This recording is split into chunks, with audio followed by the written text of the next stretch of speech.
incendiários comigo hoje. É um incendiário para cada pulo que está aqui. A Ana já contou, falou, eu não sei se tem isso tudo. Pela fé a gente está junto, amém?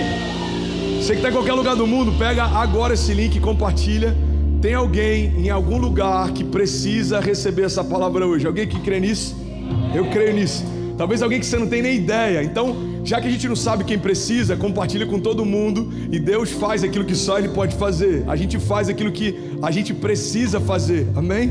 Eu queria agradecer também cada semente. Você que tem semeado e está aqui com a gente, thank you so much. Eu quero agradecer você que está online no Brasil também, que tem semeado, você em qualquer lugar do mundo. Deus colocou um projeto no nosso coração. Hoje eu conversei com um pastor do sertão do Brasil e está muito próximo da gente começar a semear para a plantação de igreja no Nordeste brasileiro. Alguém pode celebrar comigo? Eu creio nisso, irmão. Deus não trouxe você para esse lugar à toa. Você que está no Reino Unido, Deus não está fazendo você ganhar em libra à toa. Você que está na Inglaterra, você que está em qualquer lugar do mundo, irmão, Deus não moveu você à toa. Pastor, e eu que estou no Brasil, também. Você está no centro do mover de Deus na terra, irmão. O Brasil está incendiando as nações. Então você que está em qualquer lugar do mundo, nós somos o Brasil aqui na América. Nós somos um, e eu tenho certeza que daqui a pouco tempo a gente vai estar aí fazendo uma tour da LMC. Quantos acham que vai ser uma boa? E a gente vai estar recebendo pessoas de outras nações também. Vamos lá, vamos para a palavra. Se puder deixar só o Lucão comigo, acho que pode ser uma boa. Talvez o Lafa também. Hoje é uma das noites que eu estou pregando por obediência e propósito. Porque eu não tenho nenhuma palavra nova para compartilhar. Eu não estou com minha voz na minha melhor fase para pregar. Eu não estou nem com a minha mente, talvez na minha melhor performance para construir ideias. Minha mente está distante ao longo de toda essa semana, com a situação do meu pai. Mas eu acredito que o nosso posicionamento fala muito a respeito da nossa fé. Eu queria, olha para mim, por favor, não se distraia. O nosso posicionamento, ele precisa ser uma expressão da nossa fé. Senão a nossa fé ela é ideológica, ela é só uma ideia. A Bíblia diz o seguinte, olha, Deus amou o mundo de tal maneira que entregou o seu único filho.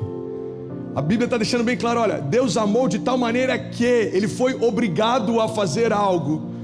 Por quê? Porque se não for seguido de uma ação, a nossa fé é só uma ideia. Se não for seguido de uma ação, a nossa fé, ela é só romantizada, irmão. A fé, como o pastor pregou 2 semanas atrás ou semana passada, não lembro. A fé é ação, faith is action. A fé, ela é real e ela precisa ser acompanhada de passos de fé. Você está comigo ainda? Diga amém. Então o que eu queria compartilhar aqui, pastor, você não podia pedir para o Leandro pregar essa noite? Eu queria que o Leandro pregasse essa noite e certamente ele pregaria muito melhor do que o que eu vou pregar essa noite. Eu gostaria que o pastor Eric pregasse essa noite, mas eu entendo que é como se eu estivesse dizendo através do meu posicionamento: nada vai nos parar.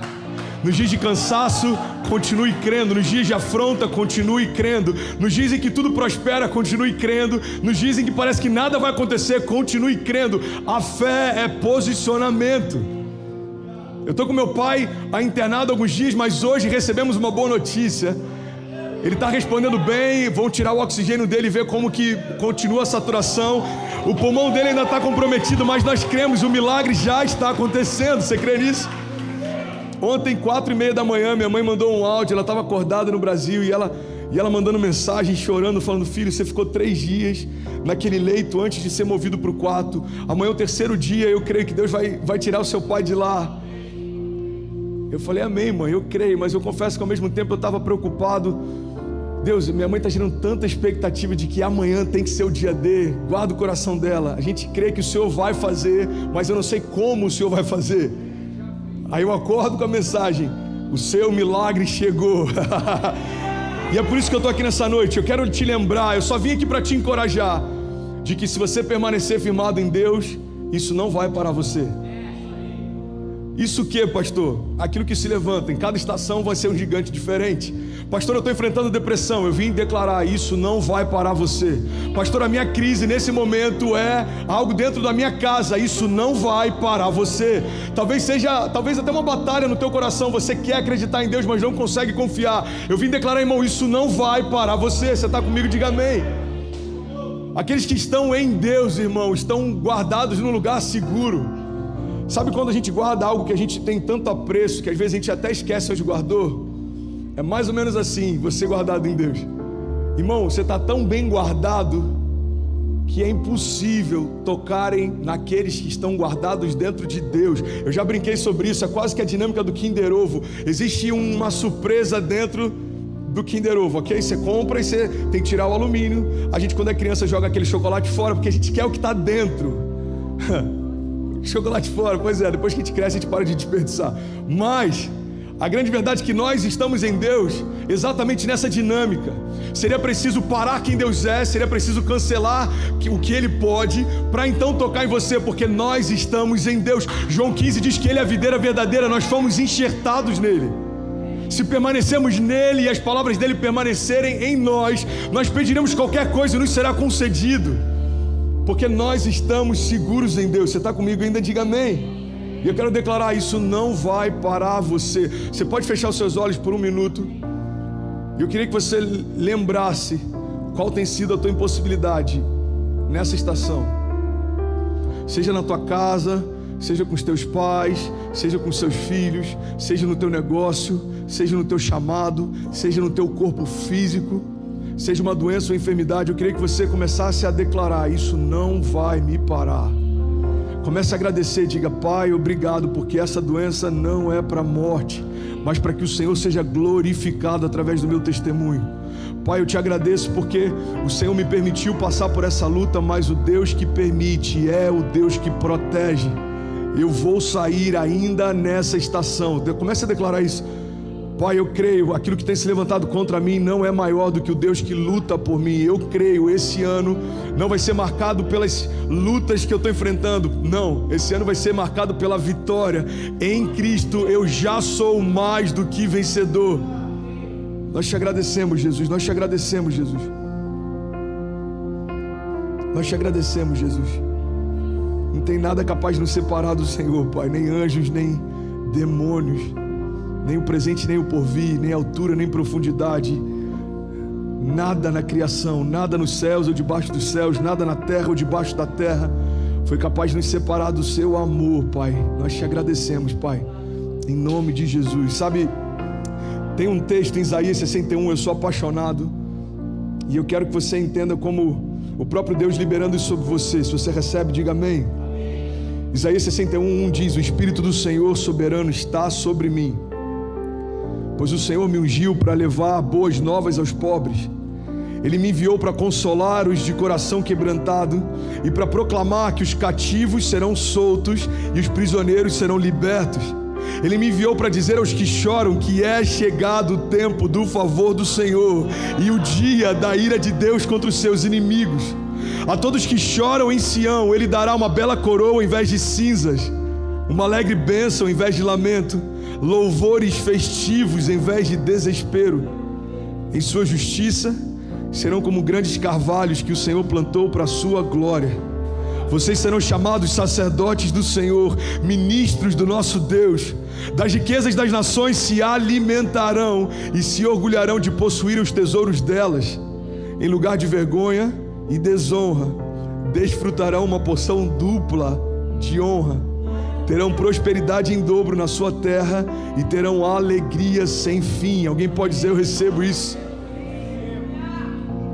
Sabe, tem uma passagem que eu sou apaixonado, que fala sobre um profeta diante de um vale de ossos secos. Irmão, o que eu quero que a gente entenda nessa noite, se para você não é novo, eu quero trazer a tua memória. Se você não sabe, eu quero compartilhar algo com você. O que a gente tem que entender é que em toda estação existem coisas ressecadas diante de nós. Tem estações que talvez a tua fé precise de renovo. Em algumas estações talvez a tua vida financeira precise que Deus toque e você ressuscite das cinzas. Eu não sei qual é a estação que você está vivendo, mas eu quero que você entenda que isso é vida real. Você pode falar isso comigo? Diga real life. Como eu gosto de dizer com meu amigo aqui, it is what it is. É o que é, irmão, é vida real. Só que o que a gente não pode esquecer é que por mais que sempre hajam coisas ressecadas diante de nós, o Espírito de vida sempre está pronto para ressuscitar. Tem um profeta no Brasil, ele é formado no Rema também, é uma das pessoas que mais me ativou no profético. Ele me ligou um tempo atrás, quando eu estava no meio das lives, que a gente estava sendo surpreendido pela quantidade de curas que Deus estava fazendo, e ele me falou algo que eu queria compartilhar com vocês. Se você quiser, anota e medita nisso. Ele disse: André, eu quero compartilhar uma chave, que essa chave é o que ativou o meu ministério profético. Eu quero que você nunca esqueça disso. E não é nada muito complexo, mas é tão poderoso. Ele compartilhou o seguinte, ele disse: o Espírito está sempre pronto. Só isso. Eu falei, amém, pastor. Ele falou, não, você não entendeu. André, o Espírito está sempre pronto. Se você crê na cura e ministra, o Espírito está pronto para fazer. Se você crê em portas abertas e declara, o Espírito está pronto para abrir. Se você crê em ressurreição e começa a declarar, o Espírito está pronto para ressuscitar.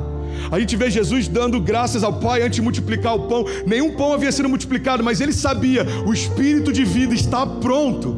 Por isso ele dizia: Pai, eu te dou graças porque o Senhor não me deixa desamparado. Eu te dou graças porque esse pão vai ser multiplicado. E uma multidão inteira foi alimentada. Cestos inteiros de pães que sobraram foram abastecidos. Por quê?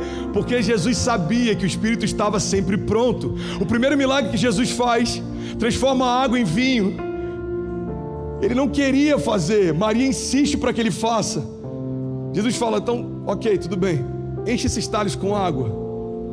A confiança de Jesus em saber que o milagre vai acontecer é por conta de uma chave. Jesus sabe que o Espírito está sempre pronto. Então o que falta, André, na minha jornada de fé para que milagres aconteçam? Eu preciso me mover, porque Deus já está se movendo. Eu preciso confiar, porque Deus já liberou. Eu preciso agradecer, porque o milagre em Deus já aconteceu. A fé, irmão, não é agradecer depois que acontece. A fé é agradecer porque já aconteceu. Eu não quero entrar nessa questão em relação a religiões, mas esses dias me perguntaram: o que você acha de fazer promessas para Deus? Eu falei: é a maior expressão de falta de confiança no caráter de Deus. Por quê, pastor? Eu falei: porque a promessa que nós fazemos para Deus nada mais é do que declarar: Pai, eu não sei se você vai fazer, mas se você fizer, eu faço tal coisa. Eu não sei se o meu filho pode ser curado, mas Deus, eu te prometo, se o meu filho for curado, eu vou andar de joelhos. Deus, eu não sei se isso vai acontecer, mas se acontecer, e parece super espiritual, prometemos coisas para Deus, quando na verdade espiritual é nós lembrarmos das promessas que Deus já nos fez. Eu não preciso prometer para que Ele faça algo, eu preciso lembrar do que Ele já me prometeu que faria. Deus, eu sei, porque sei que o Senhor é cura sobre toda enfermidade, então eu já te agradeço pela cura. E se não acontecer, o Senhor continua sendo Deus, e se não se manifestar, o Senhor continua sendo Deus, mas eu não te prometo fazer nada depois de acontecer. Eu te entrego tudo que eu posso, mesmo antes de acontecer. Não é uma troca, não é uma troca. É engraçado, eu cheguei a fazer promessas enquanto eu estava no mundo, inclusive. Uma vez eu bati de carro. Eu lembro que eu fiz uma promessa para Deus. Eu falei: Deus, se você me ajudar a resolver isso, eu nunca mais bebo. É interessante, é como se eu estivesse falando: Deus, se você não me ajudar, eu vou continuar bebendo. Não é uma troca. Não é uma troca. E eu quero falar sobre esse entendimento. Está lá em Ezequiel 37:4. Você está comigo ainda? Diga amém. Essa passagem é muito conhecida, fala a respeito de um vale de ossos secos. E Deus então tem uma conversa com esse profeta. Eu acho maravilhosa essa conversa, porque Deus sempre que faz perguntas para a gente, Ele já sabe da resposta. Ele não precisa das respostas, você que precisa delas. Deus está com o profeta, Ele pergunta: você acha que esse vale de ossos secos pode voltar a viver? Deus sabe que pode, mas Ele quer saber se você sabe que pode. Isso é muito forte, irmão. Ei, o teu casamento pode voltar a viver? Deus sabe que pode, Ele quer saber se você sabe que pode. Ei, filho, em 2021, no meio dessa crise, eu posso fazer milagres financeiros? Deus sabe que pode, Ele quer saber se você sabe que Ele pode. Então é nesse contexto, Deus está com um profeta, tem um vale de ossos secos, e a palavra de Deus diz assim: filho do homem, esses ossos poderão tornar a viver? Então eu respondi: ó soberano Senhor, só Tu sabes. Então Deus me disse: então profetize a esses ossos e diga-lhes: ossos secos. Cara, isso é muito forte. Ouçam a palavra do Senhor, assim diz o soberano. Primeira chave que eu quero compartilhar sobre esse momento é que o profeta não disse nada novo para aqueles ossos. Declare isso comigo, diga: eu não preciso dizer nada novo.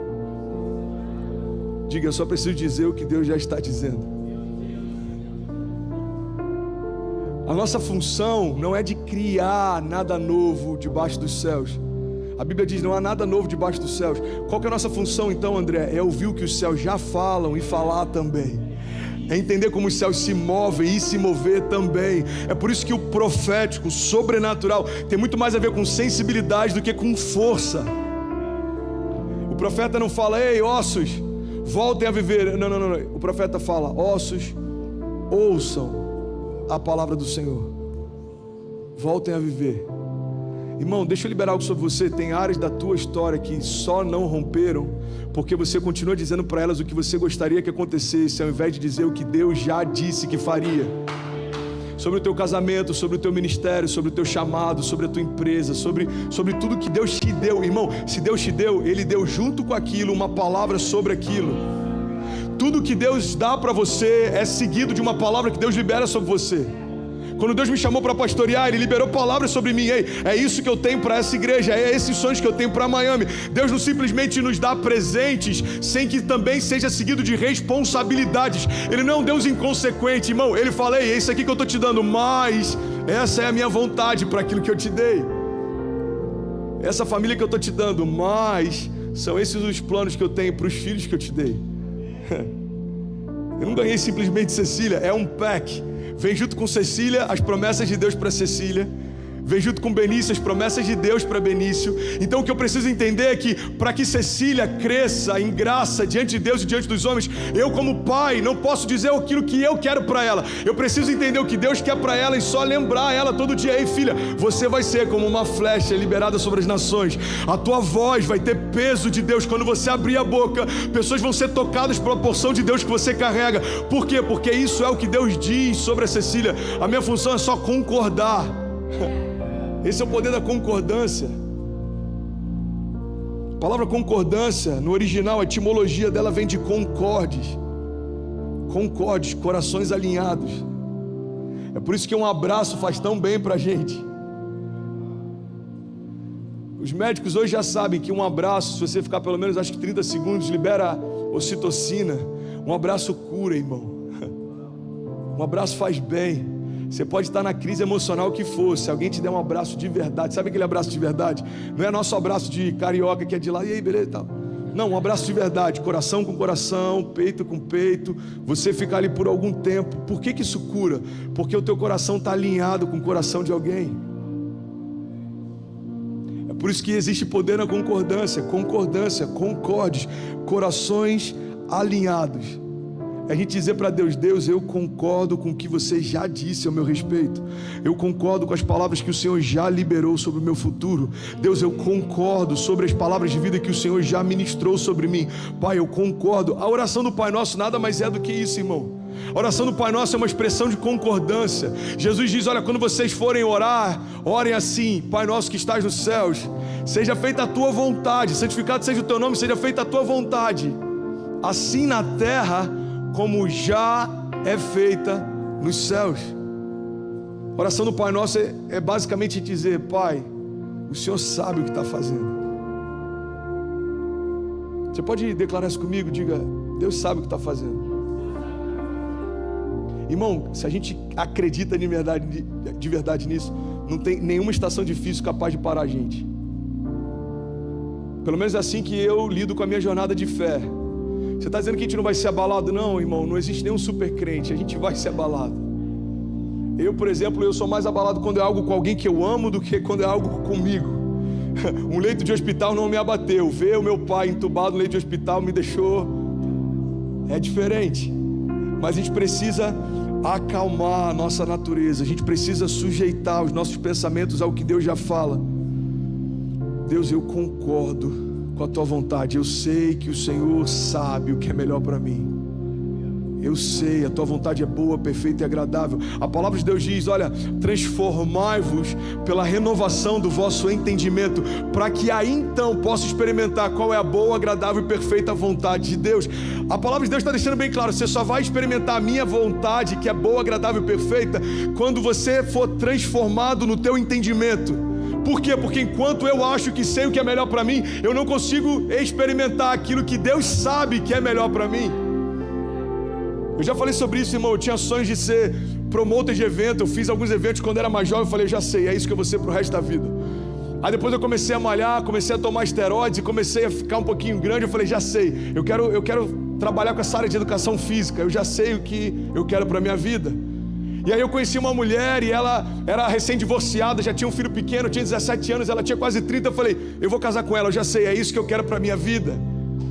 E é interessante que em toda a estação eu achava que sabia o que era melhor para a minha vida, até que Deus entrou na minha história e disse, filho, deixa eu mostrar para você o que eu tenho para fazer com você. E eu percebi que tudo aquilo que eu achava que era bom era como lixo comparado àquilo que Deus tinha para mim. Paulo fala, eu considero como esterco se comparado à glória que Deus tem para mim. Grande verdade é que enquanto temos uma mentalidade infantil, a gente sabe porque sabe o que é melhor pra gente. Mas quando a gente tem um encontro real com Deus, a gente sabe porque sabe que o que Ele tem pra gente é infinitamente melhor do que tudo que já pedimos, sonhamos ou pensamos. Seus caminhos são mais altos que os meus, os seus pensamentos são maiores que os meus. A sua vontade é boa, perfeita e agradável. Você está comigo ainda? Diga amém. Então essa é uma chave poderosa. Você quer romper? Somos mais de 3.200 pessoas conectadas. Irmão, pega esse link agora, compartilhe com as nações. Eu estou sentindo falta de uma galera, inclusive, essa semana. Compartilha, porque eu sei que tem alguém que precisa dessa palavra. Eu quero que você medite nessa chave. O profeta não disse algo novo, ele só lembrou de algo que Deus já havia dito. Toda palavra que sai da boca de Deus gera vida, irmão. Sabe outra chave que eu quero compartilhar, que eu acho poderoso? Você está comigo ainda? Diga amém. Isso aqui pode ser libertador para a gente. Deus não levantou um novo exército. Isso é muito forte. Deus não levantou um novo exército. Ele ressuscitou o exército que já existia. Pega essa chave, irmão. No meio da geração do descarte, é difícil para a gente entender isso. Nós somos a geração de maior descarte na história. Os nossos avós, qualquer coisa que quebrasse, eles falavam, não, vou guardar porque depois eu conserto. Então, uma roupa de sair, porque a gente tem isso, a gente tem roupa de sair, pelo menos eu sempre tive essa mentalidade, não, essa roupa aqui é mais cara, ou é mais bonita, ou eu gosto dela, é uma roupa de sair. E depois que ela está um pouco mais gasta, ela se torna uma roupa de sair na rua para fazer coisas cotidianas. Vamos na Home Depot, casual. Depois ela vira roupa de ficar em casa. Não, eu gosto porque o algodão já está um pouco mais batido, ela é confortável. Aí depois que ela começa a ter furinhos, ela vira um pano de chão. Faz sentido? Alguém já passou por essa etapa? E aí alguém que tem tempos que não te vê, se olhar para o pano de chão e falar assim, eu acho que eu lembro desse pano de chão. Pois é, eu fui no teu aniversário 3 anos atrás com ele.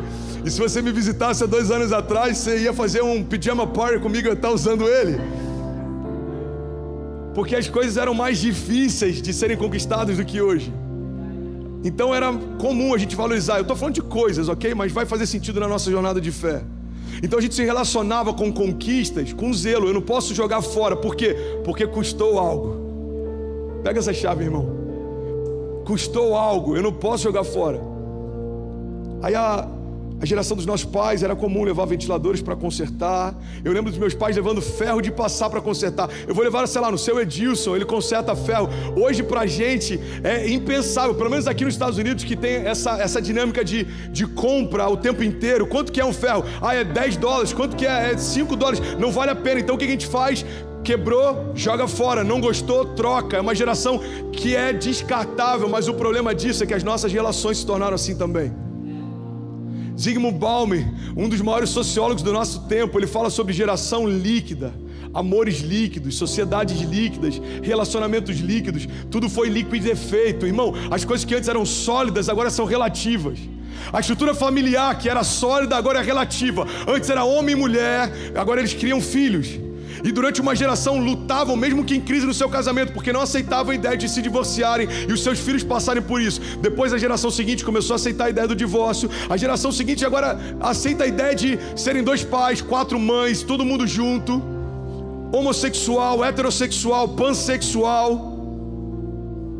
A gente está relativizando tudo. A fé é relativa. Eu posso crer em Deus mesmo sem estar numa comunidade. Eu posso ter Deus dentro de mim mesmo sem ter uma religião. Não, eu acredito numa força superior. Não, eu acredito na energia. Não, ei, irmão, a gente relativizou tudo. E qual que é o problema disso? O problema é que quando nós nos acostumamos a descartar o que não funciona, isso é muito forte. A gente vai descartar projetos de Deus sobre nós todas as vezes que a gente achar que não vai funcionar mais. Meu chamado não está acontecendo, eu vou desistir. O meu casamento não está indo bem, eu vou parar. A liderança não acredita em mim, eu vou embora. Faz sentido? Não constrange mais o descarte. Não constrange mais. Só que a grande verdade é que se tem algo precioso sendo descartado, significa que existe um desperdício acontecendo exatamente agora. Irmão, a minha pregação nos últimos anos basicamente é: não desperdice aquilo que Deus depositou em você. Custou tudo para Ele. Não desperdice. E eu acho interessante porque Deus o tempo inteiro ensina para a gente através dessa dinâmica. Deus não levantou um novo exército. Irmão, vamos ser sinceros, era mais fácil, e eu coloco entre aspas, era mais fácil para Deus ressuscitar um exército de ossos secos ou levantar um novo exército. Era muito mais fácil Deus alistar novos soldados. Era muito mais fácil Deus chamar novas pessoas. Era muito mais fácil Deus criar algo novo. Mas Deus ressuscita aquilo que um dia já existiu e não existia mais. Por quê? Porque, em outras palavras, Deus está dizendo para a criação: eu não desisti de você. Deus, mas não faz sentido, já está seco, mas eu não desisto deles. Pai, mas vai dar mais trabalho, começa de novo. Não, eu não quero outro, eu quero ele. Mas ele não está bem para isso, não importa, então eu renovo. Mas ele não acredita mais, então eu vou ministrar esperança. Mas ele está cansado, então eu vou ministrar renovo. Mas ele está doente, então eu vou liberar cura. Não há nada que falte nele, que falte em mim. Então libera sobre esse vale de ossos secos a palavra que está saindo agora da minha boca. É o que Deus está dizendo. Ossos secos, voltem a viver. Pega essa chave, irmão. Ossos secos, voltem a viver. Ossos secos, voltem a viver. Deus não precisa de um novo André Fernandes.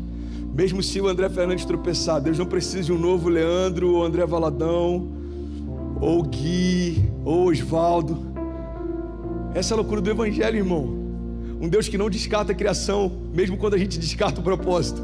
Um Deus que não desiste de você, mesmo quando você desiste dele. Um Deus que não se esquece de você, mesmo se você se esquecer dele. Irmão, esse é o Deus que nós servimos. É Jesus conversando com Pedro: Pedro, eu não esqueci de você. Você me ama, então apacenta as minhas ovelhas. Se fosse qualquer um de nós, a última pessoa que a gente queria ver era Pedro. Me negou por 3 vezes, fingiu que não sabia quem eu era, correu para longe de mim. Quando Jesus ressuscita, a primeira pessoa que ele pede para ver é Pedro.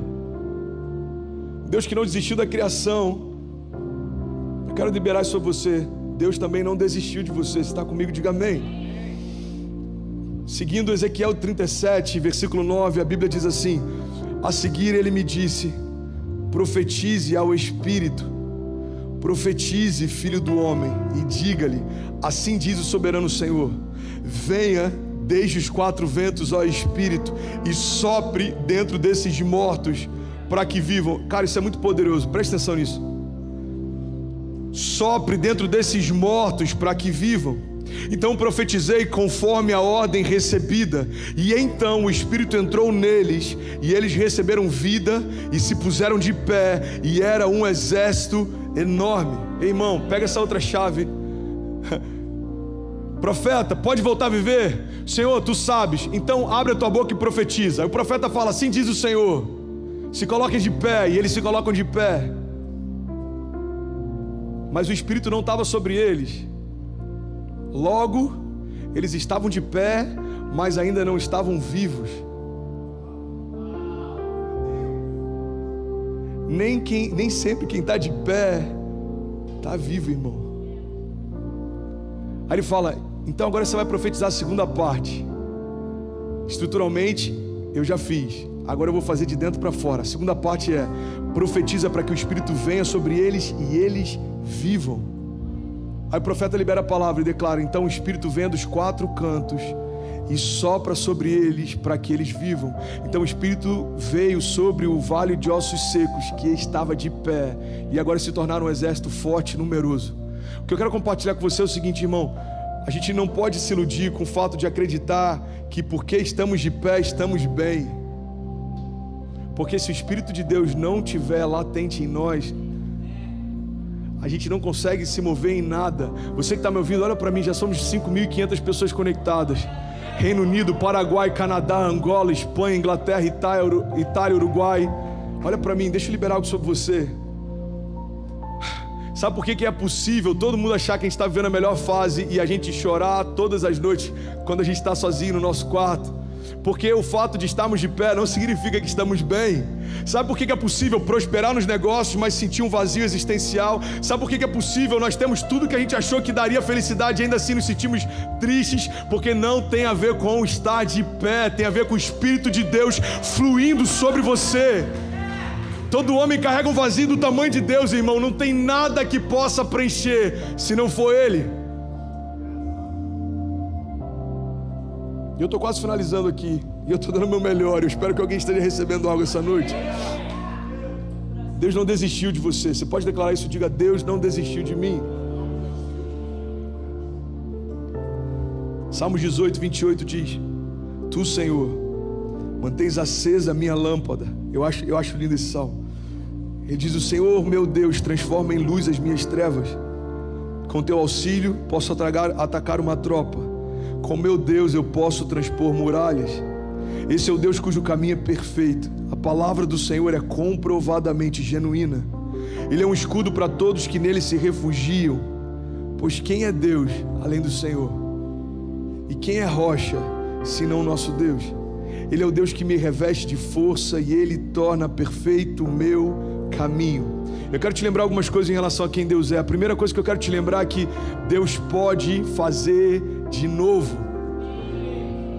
Deus pode fazer de novo, e de novo, e de novo, e de novo. O Deus que fez no passado pode fazer uma vez mais. E quando parece que nada mais vai acontecer, Deus faz de novo. Irmão, quando a gente entende que Deus não parou no último milagre, a gente não se contenta enquanto não experimentar o próximo milagre.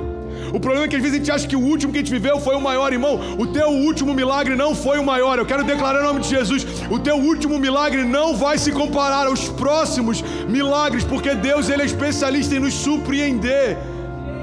O Deus que fez no passado, Ele fará outra vez. Você crê nisso? Diga amém. Segunda coisa que eu quero te lembrar a respeito de quem Deus é que você não está sozinho. Tem momentos que pode até parecer, mas eu quero te lembrar, você não está sozinho, irmão. Você não está sozinho. Você não está sozinho. Você não está sozinho. Terceira coisa que eu quero te lembrar a respeito de Deus é que a gente tem que parar de olhar para alguns momentos ruins e achar que eles são o final da nossa história. Deus não para numa estação. Vamos ser sinceros, para imaginar. Tem estações que você já viveu que você achou que era o final da linha, e olha onde é que você está. Você chegou até aqui. Tem pessoas que estão me ouvindo agora que em algum momento do teu casamento você tinha certeza que ia acabar, e você pode estar vivendo um casamento restaurado. Tem pessoas que estão me ouvindo que em algum momento você sabia que aquela doença poderia te parar, mas você está me ouvindo agora pregar. Irmão, tem pessoas que estão me ouvindo e você sabe que em algum momento você pensou em jogar tudo para o alto e você continua de pé. Por quê?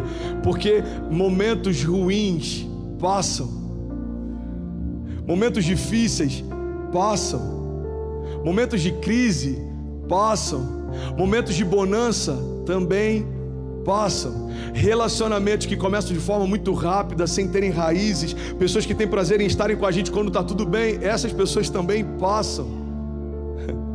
Glamour passa, vaidade passa, Mas eu quero te lembrar que as palavras que Deus tem para você, elas não passarão. A palavra de Deus diz, olha, todas as coisas podem passar, mas as minhas palavras não passarão. Eu acho que de tempos em tempos o que a gente precisa fazer, irmão, é lustrar os lugares onde Deus escreveu as nossas promessas. Às vezes parece que está embaçado demais, parece que está difícil de enxergar. O que eu tenho que fazer, André? Você tem que trazer à tua memória aquilo que te dá esperança. Você precisa ler o que Deus já falou sobre você. Você precisa lembrar o que Deus já soprou sobre você. Deixa eu compartilhar um conselho prático para você. Se Deus te deu alguma palavra, se em algum momento Deus usou alguém, se Deus ministrou algo no teu coração, anota isso. Sabe, esses cadernos de oração, pouquíssimas pessoas têm esse hábito. Mas ele pode ser uma tábua de salvação no teu dia mau. Eu recebi uma palavra 2 anos atrás de um dos líderes da Supernatural School, da Bethel. Irmão, essa palavra me fazia chorar em vários momentos, quando eu estava num momento difícil na minha adaptação aqui nos Estados Unidos.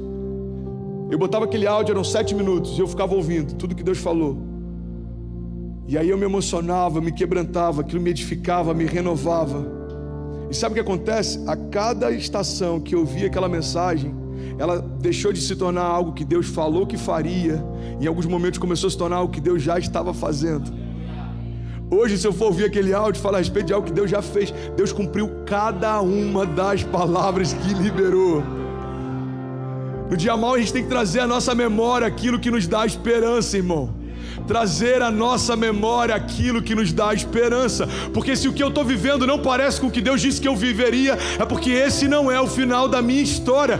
Deus não parou de fazer. Eu não posso parar de confiar. Deus não cancelou o que disse, então eu não posso cancelar. Irmão, Deus não se arrependeu da promessa que fez. Eu não posso também parar de crer que Ele vai cumprir o que disse que cumpriria. A gente precisa ser ousado para permanecer mesmo no dia mau. Provérbios 28:1 diz, os ímpios fogem sem que haja ninguém a persegui-los, mas os justos são ousados como um leão. Eu quero finalizar essa mensagem te lembrando de algo que é engraçado, que nessas últimas 2 semanas eu falei bastante sobre isso. E eu não tinha ideia do que eu viveria com meu pai e como isso faz muito mais sentido agora. Uau, 6.000 pessoas, a Austrália conectada agora também, uau. Eu quero compartilhar com você, irmão, uma chave que ela é super simples, mas ela pode mudar a tua história em algumas situações. Como termina é que conta. Simples assim. Pastor Márcio, ele sempre fala isso, filho, como termina é que conta. Como termina é que conta. A Bíblia diz que Jesus começa com o governo sobre os seus ombros. Isaías 9:6 dizia o seguinte, porque um menino nos nasceu, um filho nos foi dado, e ele será chamado maravilhoso conselheiro, Deus forte, Pai da eternidade, príncipe da paz. E o governo está sobre os seus ombros. Jesus então nasce, a promessa se cumpre, o ministério dele começa, ele é traído, esquecido, humilhado, ressuscita. E sabe como termina essa passagem dele aqui na terra? Com a plenitude de Deus sobre ele e com todas as coisas debaixo dos seus pés. Irmão, pega essa chave em nome de Jesus. Se até Jesus começou com um governo sobre os seus ombros e com todas as coisas debaixo dos seus pés, por que a gente acredita que tudo vai começar com a gente dando certo? A gente quer a glória do fruto sem ter a oportunidade da colheita. A gente quer a glória da vitória da batalha sem nunca ter entrado num campo de batalha. A gente quer que Deus faça algo, mas Deus respeita o processo, irmão. Deus começou com o governo sobre os seus ombros, mas Ele termina a história com todas as coisas debaixo dos seus pés. Como termina que conta, foi assim com a história de Jesus. Ele era um homem de quem escondíamos o rosto, homem com marcas de dores e trabalho, experimentado em trabalhos, mas ao terceiro dia ele ressuscitou, está sentado ao lado de Deus. Irmão, Davi era alguém que começou de um jeito não dos mais favoráveis, nem o pai dele cogitou que ele poderia ser ungido rei. Então Davi está nas malhadas, lutando com ursas, lutando com leões. Davi foi esquecido pelos seus. Davi depois é lembrado por Deus, ele sofre perseguições, Saul tenta capturá-lo. Davi está no meio dos desertos, mas a história lembra de Davi hoje como um homem segundo o coração de Deus. Davi recebe uma palavra de Deus. Deus diz: Davi, não houve e não haverá sobre Israel um reinado como o seu. Eu tive lá no passado, irmão, 2020 anos depois de Jesus. O símbolo da bandeira de Israel continua sendo o símbolo do reinado de Davi. Isso é muito louco. Como termina que conta, irmão. Salmo 126 diz: aqueles que semeiam com lágrimas, com cantos de alegria colherão. Aquele que sai chorando enquanto lança semente, voltará com cantos de alegria, trazendo os seus feixes. Salmo 121 diz: levanto os meus olhos para os montes e pergunto: de onde vem o meu socorro? O meu socorro vem do Senhor, que fez os céus e a terra. Ele não permitirá que você tropece, o seu protetor se manterá alerta. Sim, o protetor de Israel não dormirá, ele sempre estará alerta. O Senhor é o seu protetor, como sombra que o protege, Ele está à sua direita. De dia o sol não o ferirá, nem a lua de noite. O Senhor o protegerá de todo mal e Ele protegerá a sua vida. O Senhor protegerá a sua saída e a sua chegada, desde agora e para sempre. Josué 1,9 diz: não fui eu que lhe ordenei, seja forte e corajoso, não se apavore, nem desanime, pois o Senhor, o seu Deus, estará com você por onde você andar. Alguém pode dizer glória a Deus por isso? Alguém pode celebrar Jesus, pelo amor de Deus? Eu estou terminando essa mensagem e eu quero de verdade que o meu posicionamento hoje possa ser uma expressão de fé para você. Pega essa chave em nome de Jesus. Começamos com pouca voz, estou terminando sem voz nenhuma. Começamos eu com um pouco cansado, estou terminando completamente exausto. Mas começamos com 2.300 famílias, terminamos com 6.100. Começamos com algumas pessoas enfermas e estamos terminando com algumas delas saradas. Começamos com algumas pessoas pensando em tirar a própria vida e estamos terminando com pessoas desejando viver. Eu creio, existe alguém em algum lugar do mundo que hoje recebeu de Deus uma porção de fé e não vai desistir.